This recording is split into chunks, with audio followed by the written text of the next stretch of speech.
بابت سرکی داوی کمبونا اوباما و اردوغان پرسایه پکه و پیاده و منبجه بو.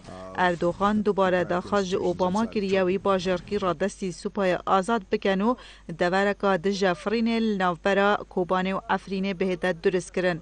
روزنامه حریت یا ترکی جزار چند جدرن دیپلماسی بلاف کریه.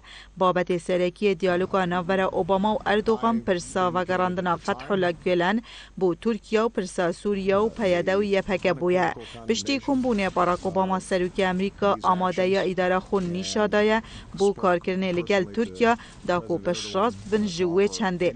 اویم بر پرسن جبزاوا کودتا 15 تموز افسالای ترکیه بدنه دادگهه.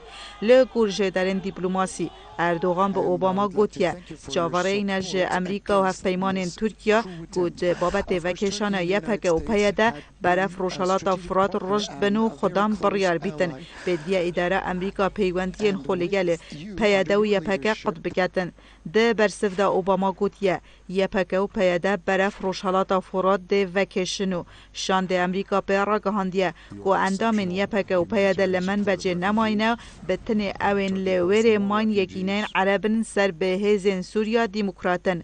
لگور جدرن دیپلماسی بیژن ده کمبونه دا اردوغان به اوباما را گهاندیه کوچکدارن سوپای سوریا آزاد باکور ریبار ساجور به تمامی کنترل کریو دخوازن منبج لجر کنترول سوپای سوریا آزاد بیتن تاکی جیگریه اگر پیاده لمنبج وکشیتن ویدمی سوپای سوریا آزاد بی شرولگدان دیچنه نف منبجه. دوماهیا هیوابوری شروانا لسر دخواز امریکا برف روشالات ریبار فرات خو وکشو دور راده سیوان چکدارن جواتا سربازی جرابولوس و منبجه کرد. لگور جدران اوباما درباره پیاده انیت خون نشادایه که داخازا ترکیه جبجه بکدن لی تاکید کریه پیدویه او هزه لسر عردی رکهون. لگور روزنامه ترکی داکو هزین سوپای سوریا آزاد بی شر بچنه نف منبجه وزارت درو و سروکاتی ارکان ترکیه لگل وزارت درو امریکا پنتاگون ده کمبیتن.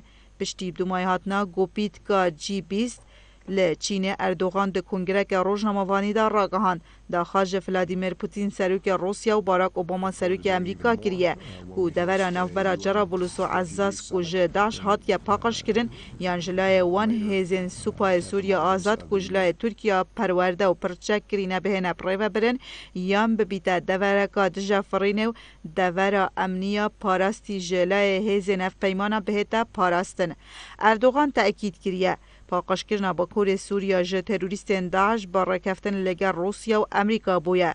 ده پاشاروژ جیدا به همان آوال لگر هر دو ولاتا ده کار کن.